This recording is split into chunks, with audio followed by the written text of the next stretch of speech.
Hi, I'm Brian Schiff, flight instructor and airline captain. Welcome to the 10th episode, actually this is the 11th episode of the SCHIFF Show. We've got a fun episode lined up for tonight. I have a special guest, Ned Parks, and we'll be discussing wake turbulence with an emphasis on helicopter wake turbulence, which is not given nearly enough attention and should be. But before we get started, I would like to thank Avemco for making this show possible by our sponsor. They have sponsored. Thank you, Avemco, for sponsoring our program.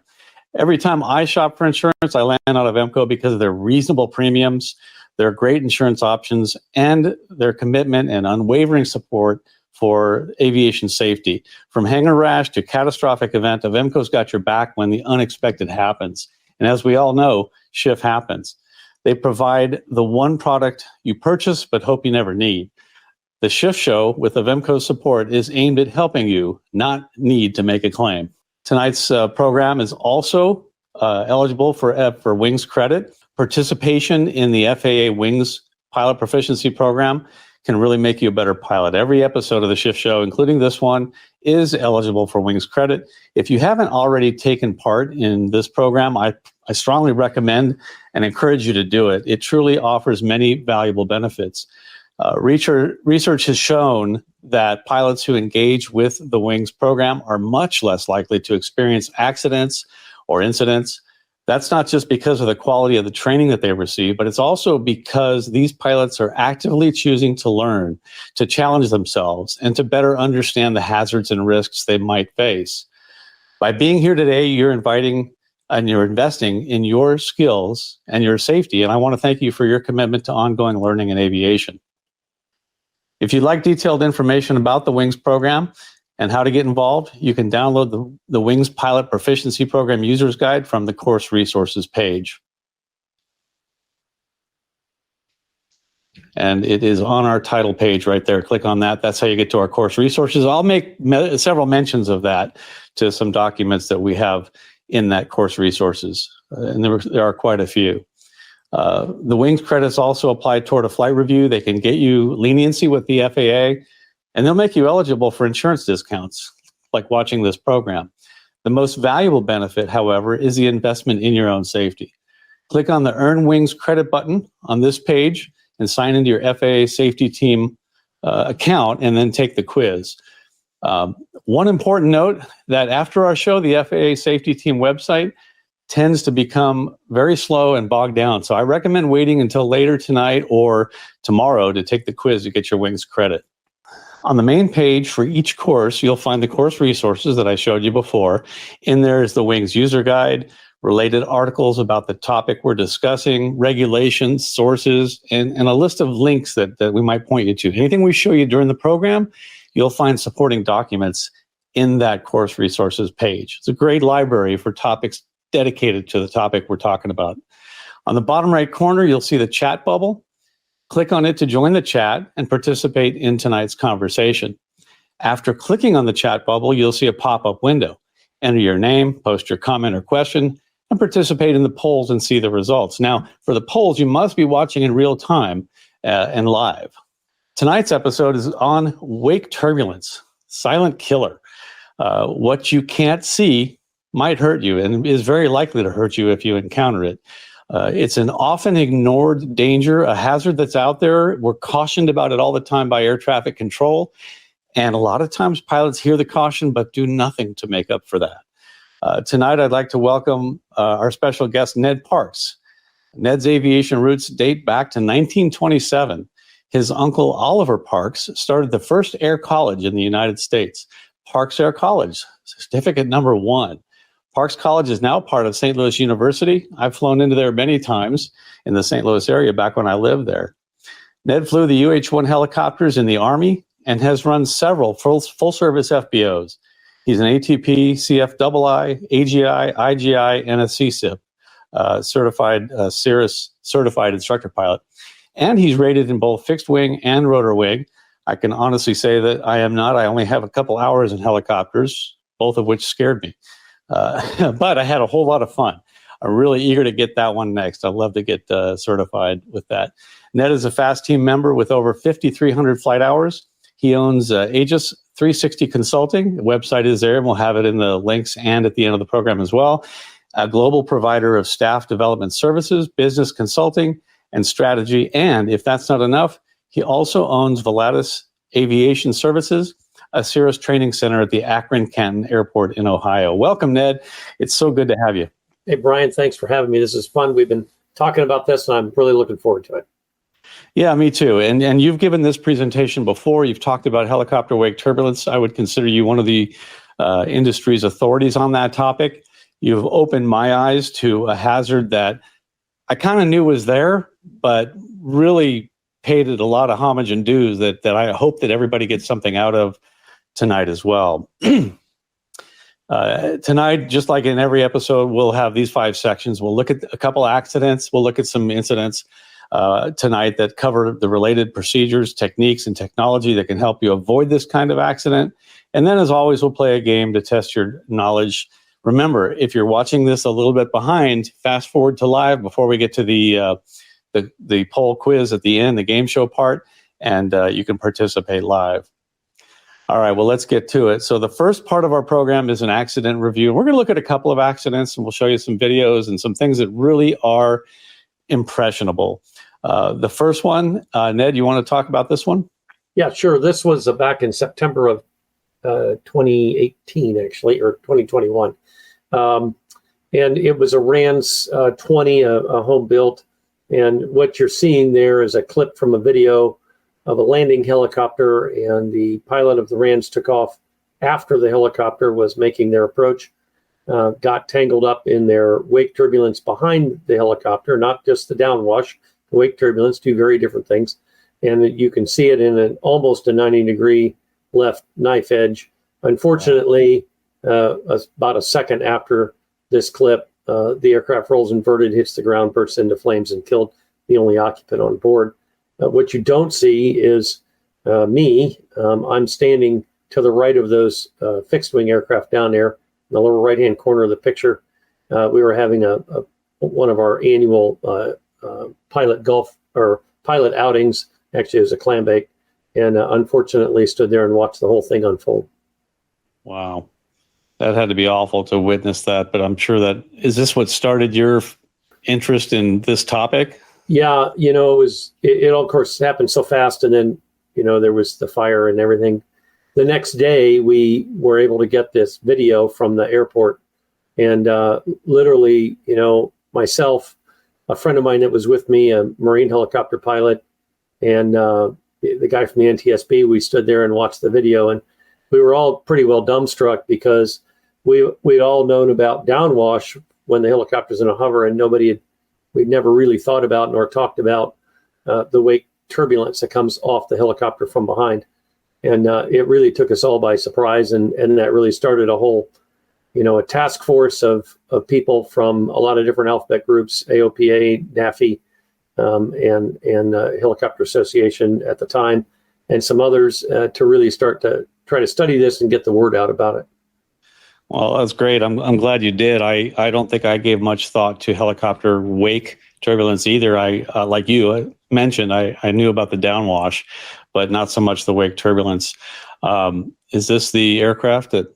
That's the type of aircraft. That's not the actual one, but it's just the type of aircraft so people can see what it looks like. It was the gentleman flying it was in his 40-hour fly-off period. And a couple things we know about the accident, and then the things we don't know. We know that he taxied down and sat at the end of the runway for 7 minutes because we have that on a timestamp on the video. We know that he asked the helicopter pilot when he was coming in to land at their base, could you sidestep the runway so I can get out of here? We don't know why all of a sudden he accelerated that departure because he sat there for quite a while. We speculated it's because he was testing some heating problems he was having with the engine. But we just don't, that part we just don't know, Brian. Oh, wow. That had to be awful, I can imagine. So I guess I'll advance the slides at this point. Are you able? I'll do it for you. Just say next slide when you want me to do it. Yeah, that's fine. So what you're looking at here is just a real quick an outline of the Wadsworth Airport, which is west of Akron, about 12 miles. And you see where the helicopter came in on the green line and from a right base, which is common for that helicopter to come in. Everybody knows it. They're based there. Everybody, the local knowledge is people have it all worked out. And then he sidestepped the runway and moved off to the left, the west side of the runway, and the fixed wing took off. And it was about 25 seconds from the time he started his roll until the upset. So go on to the next slide if you would. Okay, I've asked John to maybe give you a remote so you can advance through these two if you want. Yeah, that'd be great. See if you can do it. All right.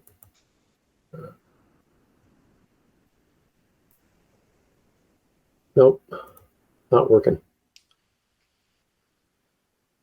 All right, I'll just do the slides. If you say next slide, I'll advance. Yeah, okay, that's fine. All right. Oh, there we go. Yeah, okay, do it now, I think. Okay. Anyway, so what I've done there is to get some perspective around this, Brian, is I just took a couple of airports to give some perspective. This particular airport, the distance between the center line of the runway and the taxiway is 135 feet. Now that's important and becomes more important because we've all heard about staying 3 rotor disc diameters away at a hover. So if the aircraft is at a hover at either the taxiway or the runway, and you're landing, and it's a S-76, which is needs 144 feet, it would put you outside that 3 rotor disc. You'd be inside that, just landing or taxiing by. So that becomes the issue there. So that's significant. I think without knowing the numbers, I would tell someone, if you see a big helicopter hovering on a parallel taxiway, maybe don't land or take off. Go around. Well, and that would be the correct thing. But here's another airport, 6,300 feet, 150 foot wide runway, and it's 400 feet. So I tell people, if you're operating out of your airport a lot and you have helicopters there, go on Google Earth and measure it and figure out what it is, and you'll have a much better idea. You'd be fine in this scenario right here. It'd be perfect. It'd be no problem. Almost no matter what size you'd have. That's a good point. Something I've never given consideration to. Right. So, as we fly around, the other thing I like to talk about with this that I think is a part of it, you'll notice that we're out there flying around. I've moved helicopters all over the country, and often, especially at an uncontrolled airport, we'll get taxi to the pumps, we'll get you some fuel, and we get to the pumps, and this is what we see. And we call on the radio and we say, hey, can you move the Grumman? And they'll go, oh, it'll be fine. And I go, yeah, no, it's not. It will not be fine. And a couple things I want to point out here, Brian, that I think are important. First of all, the airplane will not be fine. I can promise you. I'm probably going to push it if it's not chalked. Even if it is, we might jump the chalks. That certainly could do damage to the aircraft. But let's just say they come out and move it and rumble and they're mad at me. If you'll take a look at those fuel cabinets back there, the doors are open. And I have, certainly not on purpose, I landed one time on a Huey and slammed the door shut so hard it broke the handle of somebody that left that open.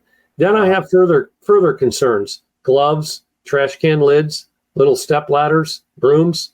The list goes on and on and on. Chalks, I've seen chalks go flying across a ramp area and out onto a taxiway.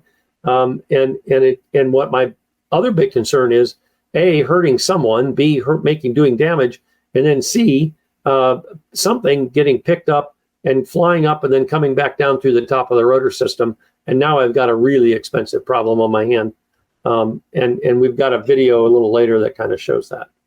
Yeah, I never thought about that as well. I know where I get fuel. Helicopters operate in and out of my home airport all the time, and I guess I never thought about them having to get to the fuel pit to get fuel as well. I guess the solution is have a fuel truck come out to fuel you where you are. Yeah, I can tell you myself that I actually will look for an airport that has a fuel truck if I can, just so I can avoid this kind of thing. And then I'll call ahead and say, hey, is there a place we can land that's out of the way? The fuel truck can get to us. I don't mind walking. that's fine. But it puts my mind at ease, and it just creates a lot less hassle. But sometimes you don't have that option, and Right. and you know, I don't want to beat anybody up, but we don't know what we don't know. But you have to educate people and say, look, we create a lot of rotor wash, and I need you to secure the stuff around the fuel pumps, and even then you're not certain that they've done it. So it's a real concern. It really is. Yeah, so it seems like there's a lot of onus on the helicopter pilots as well to be paying attention to all of that, especially like in that accident you just showed. Maybe cross the runway at a 90-degree angle. Don't go parallel or at an angle where you're kind of eating up a lot of the runway. Is that something? Yeah, and I'm not sure that would have made a difference in that particular situation, right, because he took off so fast behind him. I don't know that right, that would have made any difference at all. Yeah, when I'm taxiing my Citabria around an airport, if there's a helicopter anywhere on the field, until it lands, I just stop. Yeah. I don't get anywhere near them. That's a really good idea. My buddy that was with me from the Marine Corps, he made the following comment. He said, just remember, we're a man-made moving microburst. And I thought that. What a great way to keep that in mind, right? Yeah, and we know they don't just stop when they hit the ground. They go down and out. And yes, they do. In all directions. Yep. Yeah. Well, another accident that we want to look at, and this is one that I point out in almost every seminar that I give for rusty pilots when I talk about wake turbulence. In this particular one, a student pilot was conducting a solo flight in a Cirrus SR-20 at an uncontrolled airport. And an airport video, which I'll show you shortly, showed the student attempting to land on a runway about 30 seconds. And I almost would have thought that might be enough. After Sikorsky UH-60 helicopter departed, the student pilot later reported that he was aware of the helicopter and that attempted to land long. However, just before touchdown, the airplane encountered the wake turbulence of the helicopter, and it then encountered an uncommanded steep left bank. The student pilot attempted to counter the left bank and go around, but he didn't have enough aileron authority. He was unable to maintain control of the airplane, and it subsequently impacted left of the runway and cartwheeled. And we have a video on that as well. A lot of you have seen it. It's been on internet. Many of you have seen it. But what I like to do is I like to show this to people who haven't seen it and point out the time, how long it was that you see a helicopter cross the airport. The weather was fine. It was winds at 3 knots, 10 miles, clear skies, temperature 14 dew point 4 with the altimeter setting of 3022. And again, this is a Cirrus coming in. You'll see it come in from the far left after the Black Hawk takes off. And here's the video. So I noted the takeoff time of the Black Hawk, and sorry for the poor quality. That's how it is. But it took off at 27 minutes, 50 seconds past the hour and crossed the runway. And you can see the real time right now on the bottom right corner of this video. You'll see the Cirrus enter the picture from the left side. And you'll see that now we're looking at 25 seconds after the Black Hawk took off. We're at about 30 seconds now. And there's the Cirrus coming in, and there's the cartwheel. Pilot had very little time and not enough, elevator or aileron authority to fight it. Encountering a wake up high, obviously is going to give you more time to recover, more altitude to recover. But down low, when you hit a strong wake like that, it's nearly unrecoverable. And that one was quite a shame as well. Another near mishap was this video of this a PC-12? Yes. Yeah. It's a PC-12. This is in Puerto Rico. All these aircraft were down there on one of the hurricane recovery efforts. And I think it's important to note here that as we go through this and the more we learned, we are not beating up anybody. We're not saying, gee, the pilot did wrong. We're not saying the helicopter guy did wrong. The tower did wrong. People are doing what they've known to do for years and didn't know that it would be a problem. So it's very hard for me to say, you did wrong when you didn't even know it was wrong. I mean, Brian, you and I both remember we didn't know what a microburst was until there was a horrible airline I think a regional airline accident. And all of a sudden we learned what a microburst was, right? Well, Delta was the one that opened everybody's eyes and created a lot of study. Right. And so, we just really haven't known about this. So I'm always like to point out, I'm not here to criticize anybody. Let's get educated is what we need to do. And I agree. The helicopter pilot, yeah, they took off, and then this guy in the PC-12 is landing behind him. So you watch the video, and there's the helicopter taking off, and you can kind of see the PC-12 coming in behind him. Not a big gap in the distance at all. And then you see that, and you go, "Holy criminelli!" And he was fortunate enough to regain control. He didn't get much roll out of that one. But yeah, I would have, like any of these, it could have been you or me. Any of these incidents could have been me before I learned about this. That's why I'm glad I'm learning, and by the tough lessons of others as we are. That's why we're showing these and studying them, so that we can all give it the respect that it's due. Yeah, and something I like to point out on that one, Brian, that I think is important is the Black Hawk weighs about 22,000 pounds at gross weight. So I doubt that he was even at gross weight, but that's his gross weight. And the PC-12 is a 9,500 pound airplane with about 1,000 horsepower, big old PT6 hanging out front, or whatever the horsepower is, a bunch. And my golly, if it can happen to him, you think what it'll do in us on a 172. Yeah, no kidding. I was trying to play that video again, but right, that's a very good point. Another mishap that I think that this was another one that made the rounds on the internet as well, was wasn't this a smaller Cessna? It's a 120. Yeah, I think it was a 120 or a 140. I can't remember.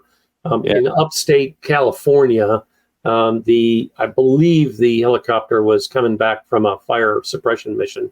I think it's a Cal Fire helicopter or somebody's fire suppression helicopter, UH-1, civilianized UH-1.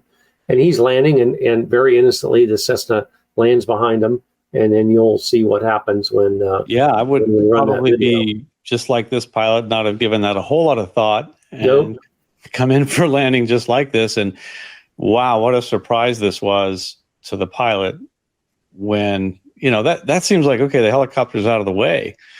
There's no more downwash if you're thinking of downwash. But right, exactly. Yeah, downwash is certainly not the issue. And you're right, it's not. And there's the, coming in and getting all that roll moment and no altitude to recover.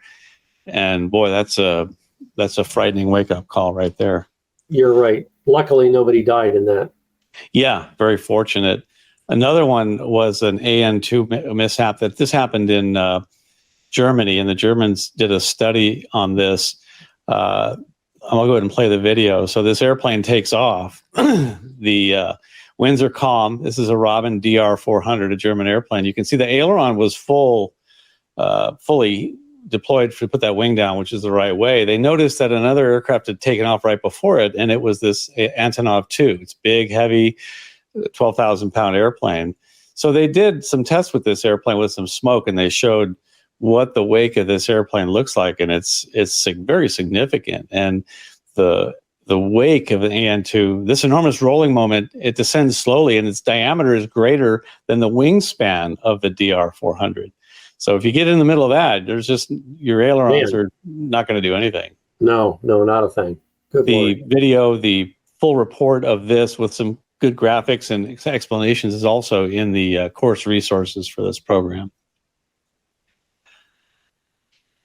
A lot of the accident, the probable, accidents are listed. They get the probable cause in the accident report, and in this case, the probable cause, they talk about the pilot. It's too small for me to read that, but you can see it right there. It's talking about a pilot of getting involved with a helicopter wake turbulence, and there are many reports like this. One of our viewers was kind enough to send in some pictures. John, I think his name was John. He sent these in, and this was not, he was not flying. His aircraft was just tied down, and you can see the tie downs are still there on the wings, and this was just a helicopter that flew by and did this to his tied down airplane. I'm guessing the tail was not tied down, so this is a good case for, tying down your tail, all 3 points, if possible. One more, this video that you also provided for us with these Apaches taking off. And again, here's a Mooney sitting on the ramp. This one's, yeah. Do you have anything to say before? Yeah. So when you watch this, of course, you got 3 Apaches, and those are cool, and we want to watch those. But what I really want everybody to pay attention to is the Mooney, and see what's happening to the aircraft as these guys take off. This was just posted less than 2 weeks ago on the internet, and I snagged it real quick. Wow. And the airport put it up. Hey, look what we had at the airport today. It's pretty cool. And watch what happens to the Mooney. That's what I want you to pay attention to. Yeah, so watch the Mooney, watch the flight control specifically. Well, look at the ailerons and the elevator. Watch what happens to those.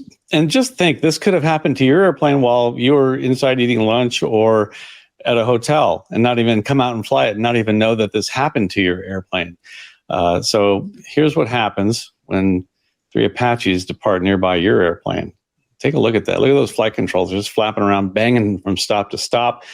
I think that that also makes a case for putting a control lock in. And I always put my seatbelt around the stick, or a seatbelt around the yoke. Yep. So anything I can do to lock up those flight controls. Yep. It's a real problem. Yeah, of course. Always do a flight control check before takeoff. There have been too many accidents, including someone very famous and respected as a pilot that crashed because the flight control gust lock was still in place. Yep. So, all right, we'll move on to some procedures. And procedure section is basically where I cover what the FAA gives us, what's in the books, the FAR, the AIM, etc. And whatever we show you here is also in the course resources, so you can take a look at that if you want to look at and focus in on those specific topics. What is wake turbulence? Well, the FAA defines it as wingtip vortices that are created, like horizontal tornadoes, when an airplane generates lift. When an airplane generates lift, air spills over the wingtips from the high pressure areas below the wings to the low pressure on top. Then the airplane gets out of the way, and you get this rapidly rotating whirlpools of air called wingtip vortices or wake turbulence. And those follow behind the aircraft and take a little bit of time to dissipate. And they're worse with the bigger, the heavier the airplane is. Of course, if it's heavy, clean, and slow, like a departing airliner, think of that as the worst scenario, when they're heavy, clean, and slow. When we get to helicopter vortices, now what do you tell us about that? Yeah, so as you see there in these 2 images, the first one on the left, what I want you to pay attention to is really the downwash. So that would be what it would look like coming off the rotor system when the helicopter is at a hover, and it's coming straight down. But that again is something that we generally know something about. What we don't know a lot about, and we're finding out now, is these rotor tip vortices that come off the rotor of the aircraft when it is in forward flight. And forward flight for us is considered anything above 16 to 20 knots. We get above what's called effective translational lift. And the downwash stops and the trailing vortices begin.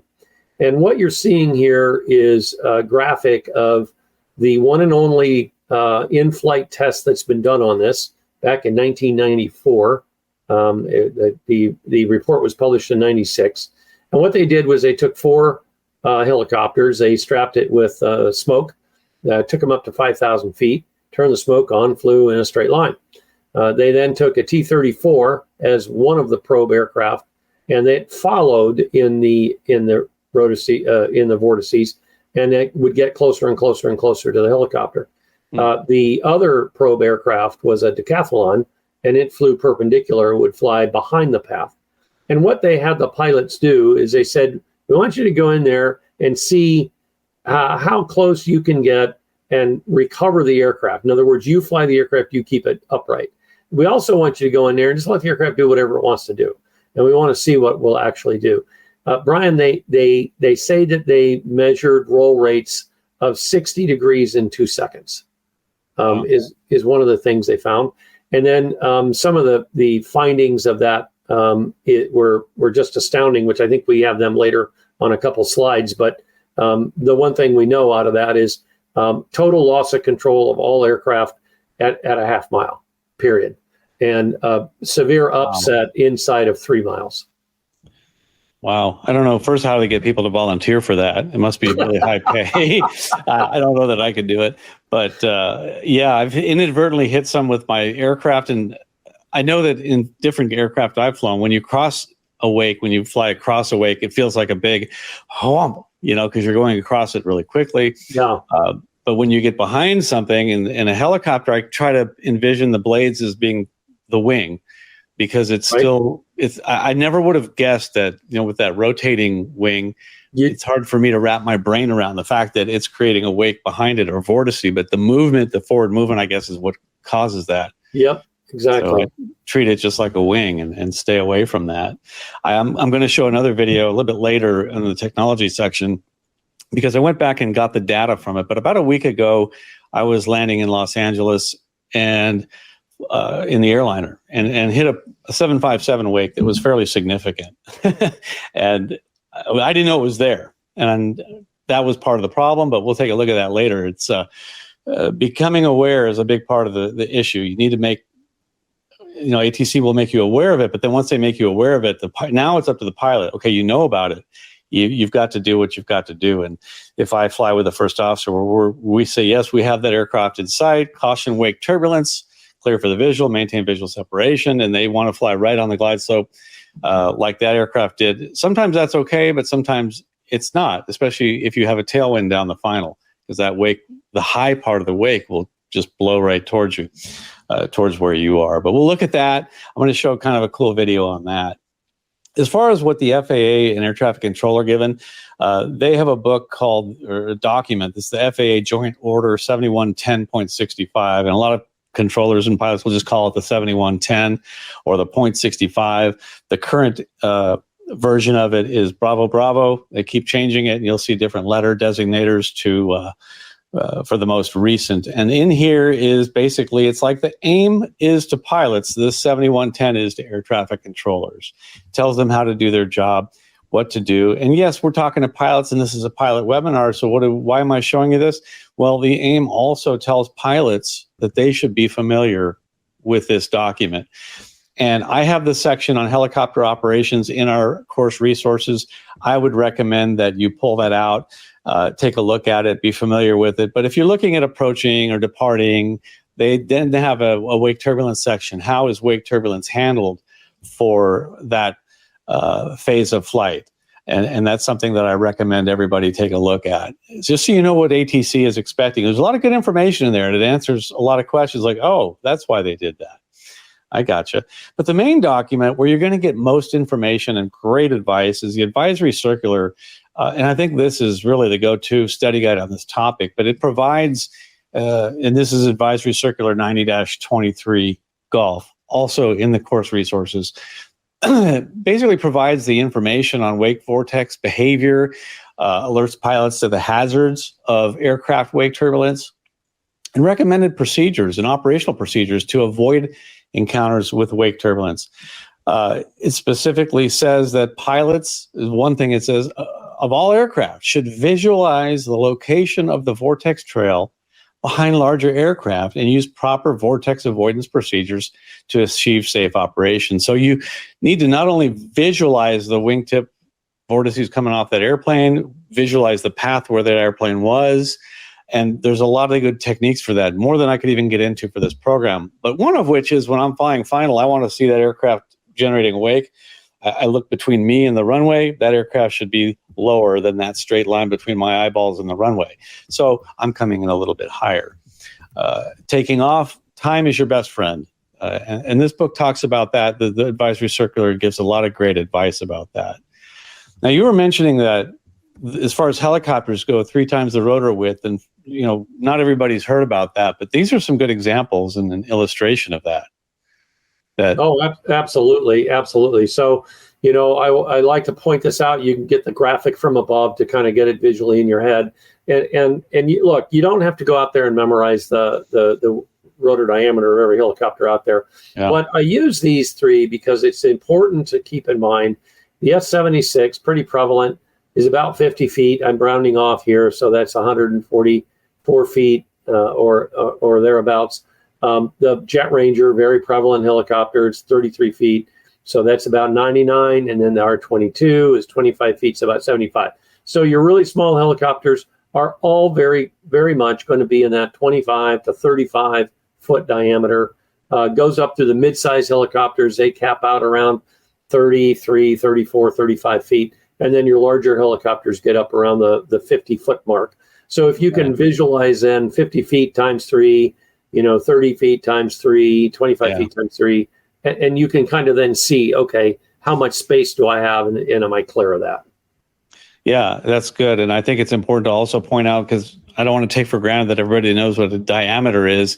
It's not from the center of the hub to the tip. It's from tip to tip. Correct. The whole circle is the diameter. So and this illustration, the top illustration here kind of shows that we take 3 of those diameters, put the edge of it right on the hub of the helicopter rotor, and then 3 of them out. So give that. And if you can't tell, overestimate, make it bigger than you think it needs to be. Exactly. Because we can't really get it right down to the foot. Right.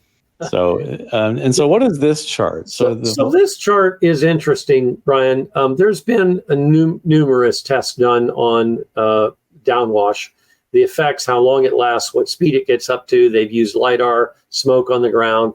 Every military helicopter, every last one of them, has been tested. Why is that? Well, the Army or the Marine Corps, whomever, we have people rappel out of them, jump out of them, get out of them and take up a fighting position. And we want to know, how far away do you have to be so you can hold your fighting position, or should it be a prone on your knees for the soldier or the airman or whomever? So they've done this. And what you're seeing in this chart here is given these several different helicopters, so you can kind of see. But what I like to point out is how quickly and how high that jumps up there. I think it's up around 100 miles an hour, very close. And then it trails off quickly down to about 50, but then it holds 50 for almost 100 and some odd feet coming out. So it just stays at that speed for quite some time. And I find it really interesting. It drops, but they all drop to that somewhere 50 mile an hour rate. And then they hold that for another 60, 70 feet, 80 feet, 100 feet. It's just crazy. I would not have guessed that.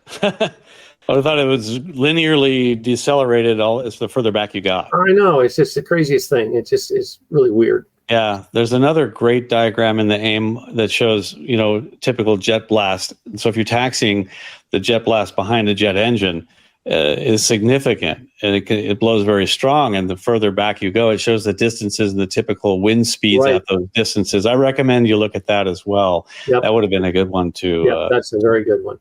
To bring up here. So what else does the FAA say? I'll let you read these. Yeah, sure. So I'm going to share with you everything the FAA tells us, and you're going to say there's not enough time, and I'm going to go, you're wrong there, Snow Cone. There's plenty of time, right? So it first comes out, and this is in the AC. It talks about a hovering helicopter generating downwash, and then the next thing it tells us is we should avoid that area up to 3 rotor discs, which we already know. And then it tells us, however, in forward flight, they finally talk about it. This energy is transformed into a pair of strong, high-speed trailing vortices similar to wingtip vortices of larger fixed-wing aircraft. True statement. So now we're going to leave the AC and come over to the come on now. There we go. Come over to a little bit more. It said you should avoid the vortices since the helicopter's forward airspeeds are often slow, which is very true. And I might add, Brian, I think it's important, not only slow, but, our approach speed, IFR, can get down to 50 knots. So we can hang out there on that final approach course for quite a long time and just putter along, minding our own business, taking time and getting slow so we can get down to minimums and not come screaming in at 100, 150 or 90 or whatever. So keep in mind that you're probably gaining on us when we're coming in. And then we'll jump over to the AIM. And of course, as we know, the AIM says pretty much what the AC says. They're just a little more verbose about it. They say it a little bit more. And I highlighted a couple things there to really kind of let people see what's going on. But the point of sharing this is there's not a ton said about it. Now, the AC 23 Golf is currently in a rewrite. And I was asked to sit on a committee and help them, make sure that they up their game on the helicopter. So we're going to see a lot more in the next time the AC comes out, which I would imagine will be sometime in 26.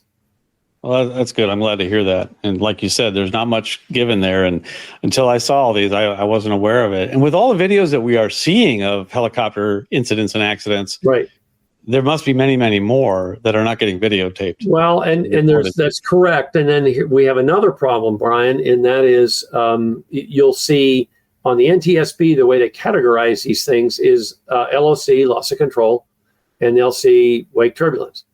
And in the narrative, they might say helicopter. Well, that up until the advent of AI, that has made it near impossible to search the NTSB database because it didn't really have a way to search the narrative. So we could find a lot of loss of controls, but and then try to wade through that. So finally, we think we have found back 40 years now, I think it was what we were able to get, 85 loss of control accidents as a result of helicopter wake turbulence. And we're still digging through the data, but that's what we think we have found. Wow, that's crazy. And I'm really eager to see some statistics that come out because there's probably a lot more than we thought. I'm sure there is. There's no doubt about it. Yeah. So if we get onto the next section with training, now we're getting into some of the things we've looked at what's given to us, the documents, the procedures. If we get onto training, and what I'm going to do is I'm going to share some more things here, and I'm going to show you one of the videos that I like to share when I'm training as well. But before I show you mine, what's this one? So ironically, this is at the exact same airport where the Apaches were taken off with the Mooney. So I don't know what's going on down there. A lot of helicopter activity there. Yeah, there actually is. Yeah. So this actually, I talked about FOD. I talked about things getting blown up and coming up into the rotor system. Well, wait till you see this. This is a medical helicopter that takes off. There was construction going on the airport at the time, and that black erosion fence, that silt fence that they use, they kick it up. It's laying there, not secured to the ground. They kick it up and watch what happens. This is just unbelievable. Now, I show that because I know there's airport operators on here. I know there's FBO operators on there, and we need to stay vigilant. We need to be looking for this stuff and just get our awareness up and say, hey, that's some FOD. Now, a jet could certainly blow that, and it probably would just go out in the field, but a helicopter comes by and it does some serious damage. Yeah. Wow. Shows you. Oh, wow. Yeah. It's not just pushing everything down. Right. Obviously. Right. Yeah. When it goes down and out. That helicopter was hauled out of there in a lowboy truck. They couldn't repair it on site. Wow. That's crazy. Significant damage. Yeah, so I recommended, and the FAA recommends, that you need to visualize wake turbulence. And it's difficult to visualize it if you've never seen it. Well, I found a video online that you might have seen. Many of you have seen me show it if you've been to any of my seminars in person. And that basically is a wake vortices in a ground fog that somebody was fortunate enough to not only be at night, but have a ground fog lighting up the approach lights. And we're going to see the vortices created by airplanes. And so I'm going to go ahead and play this video. And as we watch this, I want you to pay attention to not only the wake that's created, you can see it illuminating the ground fog with the approach lights. Pay attention to the diameter of the wake. And what you're seeing right there is just a tiny vortice off the flaps, but you're going to see the bigger one created by the wings being created. You'll see it right there as the aircraft gets through the... Wow. Look at the diameter of it. Look at the intensity of the rotation. Notice that the slight quartering wind from the left is keeping the left vortice over the runway, just like we've studied in the books. What will happen? Yep. I think it's an FAA written test question. So you can see that slight wind from the left is keeping it from going down and out, and it's just staying right over the runway. And if you think it's over, it's still whipping there. You can kind of still see some rotational whips going on there. And if you can just imagine your airplane flying into that, imagine that wake being created, but picture yourself wanting to stay above that. You picture the path of that airplane that created the wake, and you stay above that path. Most of the time when you're landing somewhere at an airport where something large is creating a dangerous wake, the odds are it's a long runway, right? just Right. by the nature of that airplane that's going into there. So land a little bit long, stay high. And if you don't have enough runway to do that, then make a 360 and, get out of there or, fly another pattern, do what you have to. This is a CRJ, which kind of surprised me that I thought with those winglets and the small wing, I thought it would be a rather benign wake, but you'll see in this one, it was more than I thought it was. And also you'll see where it is because we know that the green lights on the approach lights are the threshold of the runway. And you can see the green part, that would be right over the threshold, right where you might cross at about that altitude. Wow. Now you can see the diameter is a little bit smaller, but it is no less aggressive. It's a pretty good whip, and just watching to see how long that sticks around, again, with the same example that the wind coming from the left is keeping the upwind vortice over the runway. So anyway, this is a great video, great example to see all those things. Again, you need to visualize it just like an airplane, the helicopter, you get a picture it coming off the tips and going outboard and getting bigger. Like you said, 3 times the diameter. Does that also follow for when the helicopter is moving fast? No, when it's in forward flight, this is all you're going to see. There's nothing out in front. There's nothing off to the left or right because it just is all coming off the rotor tip straight back. So here's where it really mimics a fixed wing airplane. Absolutely. Right. Okay. All right. And you also gave us this next slide, which was a study that was done. And this is also in our course resources, but tell me about that. This is the study you were mentioning? That's the one and only study we can find. Now, if there's another one, I'd love to get my hands on it. But I got to tell you, we've looked far and wide, and it's the one and only that we have found anyway that studies this in forward flight. Now, I will tell you, Brian, as I mentioned a moment ago, I can find study after study after study about hover and downwash in a hover. Yeah. But the forward flight, this is the only one we could get our hands on. And that's where that prior slide I showed you that they did the probing and going into it. That one? Yeah, that one exactly. And it just kind of shows, again, how they went about it. And then if you move on to the next one, I'll give you some of the highlights of what really came out of there. So here are some of the things that we really want to highlight as the findings. A half mile resulted in a loss of control, period, end of conversation. So, total loss of control on a final approach at 500 or 600 feet, you're done. There's no recovery space. The decathlon experienced a shudder or flapping of the wings. The pilot, they put this in the report. He bailed out of the maneuver and said, "I'm not doing it again."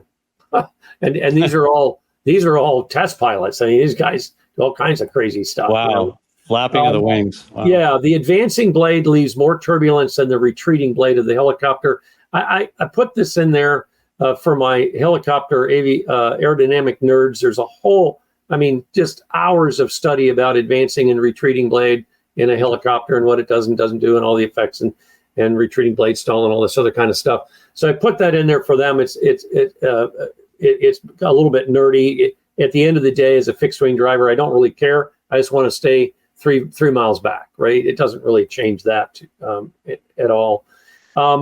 This is interesting, I think, that the vortex separation, so this is where it is very different from a fixed wing. The separation increases in descending flight and decreases in climbing flight. So if I'm on final coming in, my vortices are separating, they're getting wider. If I'm on a takeoff and you're following me on takeoff, they're actually decreasing. They're coming closer together. So what I like to say is, remember it this way: there's a wider swath to kill you, or a really violent narrow swath to kill you. Either one is not a good option. Right. Good point. Yep. And then the other one that they found, and I thought this was really interesting: the more blades, the larger the vortex size. So 2 helicopters of similar weight. If it was a 2-bladed helicopter, its vortex sizes weren't anywhere near as big as on the multi-blade. And then the other thing, the blades, you got to go really fast. Yeah, exactly. That's exactly right. So at the end of the day, we came up with the 3-3-2 rule, which is, we can't do anything in aviation without an acronym or a number or some sort of memory aid, right? So if you just remember in forward flight, maintain a minimum of 3 nautical miles behind the aircraft. In a hover, maintain a rotor disc of 3 rotor discs. and then a minimum of 2-minute wait time, and that's a minimum. We really struggled to get a really hard number out of this on the wait time, and so we pumped it to 2. I've waited a little bit longer, and Brian, I'm sure you've experienced it. ATC has never complained to me when I've said I'm going to hold for wake turbulence. I've never had them say, "Oh, come on, get going." No, I never have either. And I'm pretty aggressive about saying instead of 2 minutes, I want a full 3 minutes. They will give you what you want. I've never had anybody give me any feedback or a hard time for asking for more room or a longer time. Right. And then we commissioned a poster that's available in the resources. NAFI stepped up on this, AOPA Air Safety Foundation, and the folks over at Rotor all stepped up, and we commissioned this with a cartoonist actually did this for us to just try to remember. You can download it and pin it up in the FBO, talk about it, use it for some quick internal, lunchtime training or something, but something that we could get people to try to remember, hey, go out and do this. Yeah, that's great. I mean, posters on the walls, I think the little training aids like that are fantastic because people walk past them all the time. They see them. Absolutely. And they remember. So the big things to share, we're a man-made moving microburst, as I said a little bit earlier. In forward flight, we create these really violent wake turbulence behind us. And remember the 3-3-2 rule is what we really are asking everybody to do to try to, get this down to stop these accidents. And then you can either go to your resources page, or I've got the poster available and some other things available on one of my website pages, and you can use this QR code to get you there. Well, that's great. Thanks for all the work you've put into that as well. I appreciate that. And anybody can go to that website and see more information, a lot more than we're able to cover in the limited time that we have as well. So we'll move on to, at this point, some technology that's in place, which really there's not a lot of technology to show us where a wake turbulence is. There's some good stuff to show us where wake turbulence was, and you can go look at it after the fact. This is one of the neatest things that I've looked at recently, and it's a great website, and I'd really love to get a hold of these people to maybe do some work with them. But flystow.net, if you've not heard of it, you can upload your flight's ADS-B data or your AHRS GPS data, or you can go to FlightAware and get it and upload it. And you can see some fantastic things like your location relative to the ADS-B traffic. Here's an aircraft just flying the pattern. And I've changed the speed various times here. This aircraft's doing pattern work. And you can kind of see the other aircraft in relation. You can see it will actually depict the location of where it calculates a wake might be. And it'll show attitude information on the bottom left there, actually, if you have an AHRS giving that data as well. But I'd like to show, and as this is playing, you can see, I think I sped it up. We'll get the aircraft on downwind, and you can see where other aircraft are. And there you can see a helicopter inside the pattern there, and it showed where the wake is for that helicopter. And as we get, let me make this so I can see it. Turning base, we see the other aircraft's pattern. You can identify what aircraft were with you, where they were at the time. If you ever want to go back and study and use as a training aid, obviously you need to survive the event to get to this point. So be very careful. Watch and learn from this as well. If I can just, in the interest of time, maybe advance this along, and we can see are we playing? Yep, there it goes. Yeah, there we go. The helicopter that took off inside the pattern, it turns red because it's a traffic issue. But then the airplane on downwind, we can see, you can highlight the aircraft and it'll show you what path that aircraft flew. And you can see that in this case, the helicopter extended their downwind. The airplane did a short approach. That's a bad combination. And in this case, it was a fatal combination.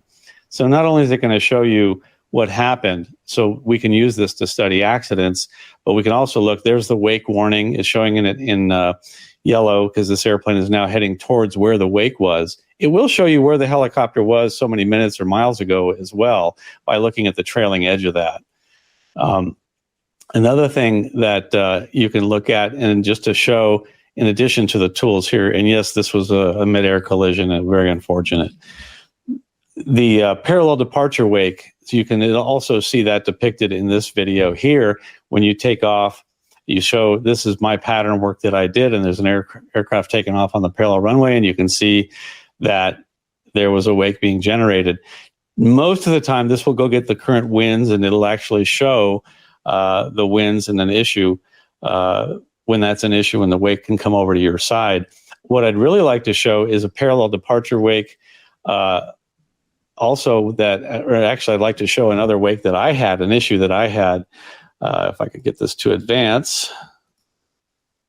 Let's see if I do this way.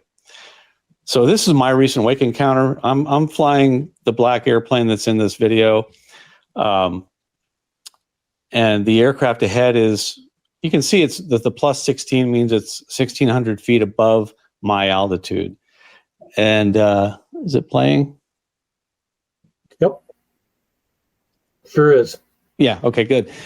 I had a wake encounter, and you'll see that my purple line offset to the right because I had the winds were coming from the right of the aircraft, a quartering crosswind from the right, and I offset upwind to let that wake kind of blow downwind. We had a wake, and you'll see it that we're just after my top of descent. This is the data from my flight. You'll see that after that encounter, I actually descended. I started climbing again. I clicked off the autopilot and started climbing to get out of it. Then after this offset, and I'm just going to speed things up, you can see I'm flying an offset to the right. We got another wake encounter because I didn't think about the fact that because I'm descending, the winds are now shifting from to my right quartering headwind to a left quartering headwind, and just blew that wake right over, and we hit it again. Oh my God. Same airplane? Same airplane, same flight. Oh, you can see now it's showing a wake turbulence potential there. And that's where we hit it. And I said, okay, I want to sidestep over and I want to offset that course to the left, which I did. And then it's the last thing I want to show you here is that when you're on final approach, it'll kind of show you some neat things as well. Here we are behind this aircraft. It shows where in the wake that aircraft was a minute ago, 2 minutes ago. And you can see we're less than 2 minutes behind this aircraft, which I'm not sure. I have to go look and see what is the real. I never knew that aircraft was there. It wasn't pointed out to me. I'm not trying to throw ATC under the bus. I'm just trying to show you a cool tool here. You'll also notice that the section of the Class Bravo airspace that we're in gets bold. And I'm going to kind of advance to the glide slope here. Yeah, so the section of Bravo airspace that you're in turns bold. Watch as I cross. You'll see the wake warning ahead of me that's showing a potential for wake. It also, will give you the altitude. You'll see that at this point, I was flying above that aircraft's path on the glide slope. You can see I was above it all the way in. At that point, it wasn't an issue. I had it in sight, and I was maintaining about 1.5 dots high on the glide slope. And this is just me navigating around on the video to show you that. And you can see where I am compared to where that aircraft was. And it's a neat tool, a good debrief tool, flystow.net. I recommend taking a look at it. Really cool to look at your flights afterwards. I use it all the time, Brian. It's fantastic. Oh, do you? Yeah, all the time. Yeah, that's only the tip of the iceberg. You can look at it in 3D. You can look at it with a different kind of map. You can look at where out your window. You could do a whole show on that. Really could. Yeah. It is that robust. Yeah, it's a fantastic tool. And so we've put on here, Ned, how people can get a hold of you if they'd like to ask you any questions or have you come speak to their organizations or whatever. That's Ned's email address.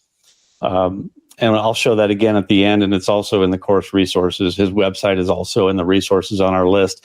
So we've kind of come to the end. I'd like to go ahead and advance to our game show. Let's go ahead and do that. So now it's game time. We're going to have some questions for trivia, some information, just to check your knowledge. And again, a special thanks to Dad for his book, Test Pilot, 1001 Things You Thought You Knew About Aviation, but it turns out you didn't. There's probably about 699 things you didn't care about aviation, but they might be very interesting as well. So why is it customary for the pilot in command of a helicopter to sit on the right instead of on the left? We've noticed that a lot of times I'm watching a movie and I see that the young kid is sitting in the left seat, and it looks like the person They shouldn't be flying the airplanes in the left seat. Well, the helicopter, I mean. Sure enough, they are. And is it just to be different from airplanes because they don't have a wing? They got to spin their wing as well. Is it so they can fly with their left hand? Is it to be on the advancing rotor blade side of the aircraft? Or is it to counter the Coriolis effect on the helicopter? We got to throw one in there, right? I love it. Well, the answer is it's so they can fly with their left hand. Early helicopters had a single collective throttle combination control, and it was between the two pilots. So each pilot was provided with a control stick, the cyclic, and because it was ergonomically desirable to use the stick with the right hand, this required the pilot in command to sit on the right side and use the collective with his or her left hand. So that's that one. Question 2. The helicopter gets its name from word or words in the what language? The go-to answer is the French. I know that's what everybody probably thinks here. Does it come from the English language, the French language, the German language, or the Greek language? Where did the helicopter, the term helicopter, come from? The answer, do you know, Ned? I do not. This is a new one. I didn't know either until I saw it in the book, but it comes from the Greek, and it actually comes from the Greek words helikos, which means spiral, and I don't know if I'm saying this right, but pteron, which means wing. So a spiraling wing. So circling. I don't know about spiraling. I don't know if that works. But theoretically, that's where that came from. So true or false? A pilot practicing steep turns in smooth air encounters a short turbulent bump after 360 degrees of turn. Many of my students reward themselves after doing that, thinking that they made a perfect turn and held their altitude. So true or false? This means the altitude was maintained during the turn. If you fly a 360, practicing steep turns, and right at the end of it, you feel that bump and you say, yep, that's my wake. Does that mean you held your altitude perfectly? A lot of people think it does, but the answer is actually false. No, the wake sinks, remember? So if you hit your own wake at the end of a steep turn, you technically lost a little bit of altitude. I would venture to bet you're within the PTS or ACS standards because I don't think you had a lot of time for that wake to sink very far, but it did sink. Question 4. When not influenced by the ground, wake turbulence sinks away from the generating aircraft at a rate of approximately what? 1/2 wingspan per minute? 3 wing or rotor spans per minute? 100 feet per minute? 500 feet per minute? What's the rule of thumb? How fast, when it's not hitting the ground, at what rate does the wake sink? And I think a lot of people know this. It's a good rule of thumb to know because if you're passing 2 minutes behind an aircraft at 1,000 feet below, that's where you're going to hit the wake because it sinks at 500 feet per minute on average. All right, our last one. Who made the first free flight in a helicopter? Was it Otto Lilienthal, Paul Tibbets Jr., Paul Carnew, or Igor Sikorsky? That's a name I recognize, Sikorsky. Very big name in helicopters, right? Yes, he was. The first one to make a free flight in a helicopter. And this should say first free flight, just to be clear. The answer, most people think, is Igor Sikorsky. He made the first successful flight in a practical helicopter, piloting the VS-300 on September 14, 1939 in Stratford, Connecticut. Sikorsky's flight lasted just a few seconds and was initially tethered, but it demonstrated the feasibility of the single main rotor and tail rotor design that became the standard for modern helicopters. Now, Paul Carnew also achieved a brief free flight in his helicopter design, which later in 1907, which is something, what did I say? When was Sikorsky's? Did I get that year wrong? Because I said later in 07. It was 1939. I think 07 is wrong. But he did it later, which is sometimes credited as the first truly free manned helicopter flight, but it was not practical or controllable. That's kind of important in my book. But you know, Orville and Wilbur got credit, and their flight was very short. It was controlled. It just didn't last long. Yep. So I'll leave you with a quote, one of my favorite quotes of the day that comes from one of my favorite authors, Ernie Gann. There are two kinds of airplanes, those you fly and those that fly you. And you must have a distinct understanding at the very start as to who is the boss. I love that. The pilot's in charge of the airplane. I love it. I'll make a quick pitch for my other program. Check out my monthly column, CFI Care. It's a play on the words, but it's a great advice, just bite-sized nuggets. They're very short, but they pack a punch about misunderstood topics that pilots need to know in a brief, easy to understand way. They're in my emails, so please subscribe to my emails if you don't already. And it draws from my over 21,000 hours of flight time and multiple instructor ratings from all the people with whom I've flown, including my dad, techniques, tips, and advice to make you a better flight instructor. But all pilots, however, can take away from some of these short articles some good information. They're kind of fun and they're practical.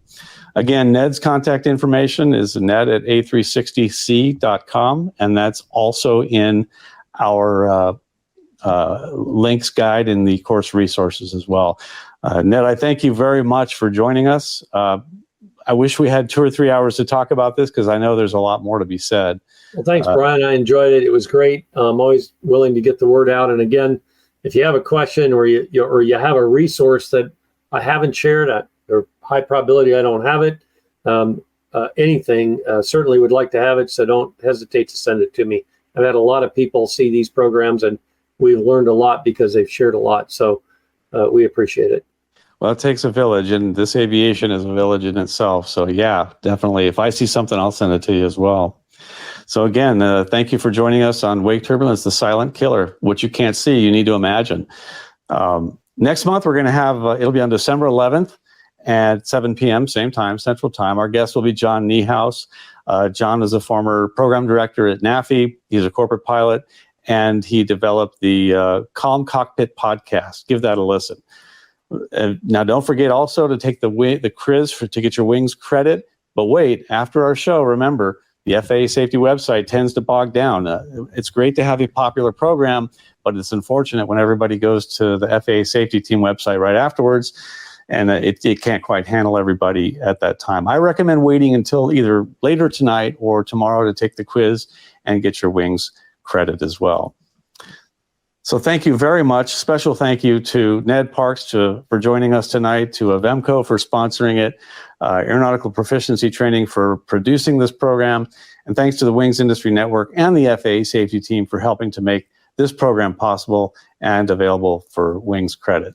Remember, there are 2 speeds, slow and screw up. Good night, everyone.